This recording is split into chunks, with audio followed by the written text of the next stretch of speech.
Hi అండి. నమస్తే. Welcome to Danvitha kitchen. ఈరోజు వీడియోలో రవ్వ కేసరిని ప్రిపేర్ చేస్తున్నాను.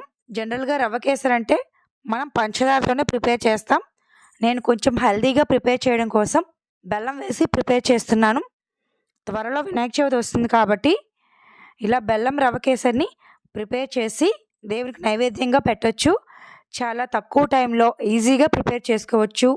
లేదా మనకేదైనా స్వీట్ తినాలనిపించినప్పుడు కేవలం 5 మినిట్స్‌లో ఈ కేసరిని ప్రిపేర్ చేసి ఇంట్లో అందరూ హ్యాపీగా తినేసేయొచ్చు. డయాబెటిక్ పేషెంట్స్ కూడా ఈ కేసరిని తినొచ్చు. ఎందుకంటే బెల్లంతో హెల్తీగా ప్రిపేర్ చేస్తున్నాం కాబట్టి ఈ కొలతలతో ప్రిపేర్ చేస్తే పర్ఫెక్ట్‌గా రవ్వ కేసరి వస్తుంది. ముందుగా స్టవ్ పైన ప్యాన్ పెట్టుకొని 2 టేబుల్ స్పూన్ నెయ్యి వేసుకొని నెయ్యి కరిగాక ఇందులోకి 1 టేబుల్ స్పూన్ జీడిపప్పుని, 1 టేబుల్ స్పూన్ కిస్మిస్ని వేసుకొని లో ఫ్లేమ్లో దోరగా ఫ్రై చేసుకోవాలి.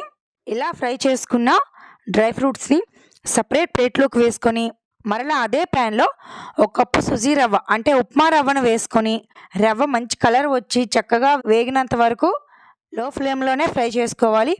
ఇలా రవ్వ ఫ్రై అవుతుండగా వేరే బర్నర్లో ఒక బౌల్ పెట్టుకొని 1 కప్పు రవ్వకి 4 కప్పులు వాటర్ వేసుకొని వాటర్ బాయిలింగ్ అయ్యేంత వరకు మరిగించుకోవాలి.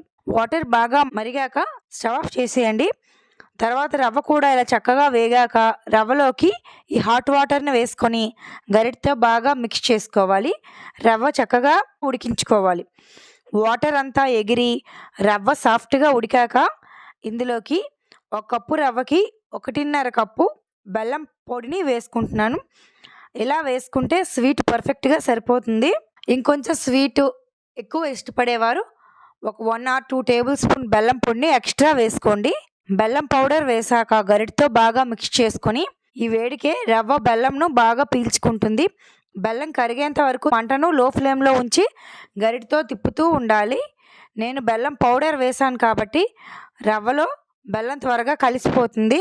బెల్లం అంతా రవ్వలో కలిసాక ఇందులోకి 1 టేబుల్ స్పూన్ నెయ్యి వేసుకొని బాగా మిక్స్ చేసి మంచి ఫ్లేవర్ కోసం 1 టీ స్పూన్ యాలకుల పొడి వేసుకొని బాగా మిక్స్ చేసుకొని ఇందాక ఫ్రై చేసిన డ్రై ఫ్రూట్స్ని కూడా యాడ్ చేసుకొని మొత్తం అంతా బాగా కలిపి స్టవ్ ఆఫ్ చేసి పక్కకు దించేయండి. అంతేనండి, టేస్టీ రవ్వ కేసరి రెడీ అయిపోయింది. త్వరలో వినాయక చవితి వస్తుంది కాబట్టి మీ ప్రసాదం లిస్ట్లో ఈ బెల్లం రవ్వ కేసరిని కూడా యాడ్ చేసుకోండి. చాలా ఈజీగా తక్కువ టైంలో ప్రిపేర్ చేసేయచ్చు. మీకు ఒకవేళ ఈ రెసిపీ నచ్చితే మీరు ఒకసారి ట్రై చేయండి. మీకు ఎలా వచ్చిందో నాకు కామెంట్ చేయండి. Thanks for watching this video.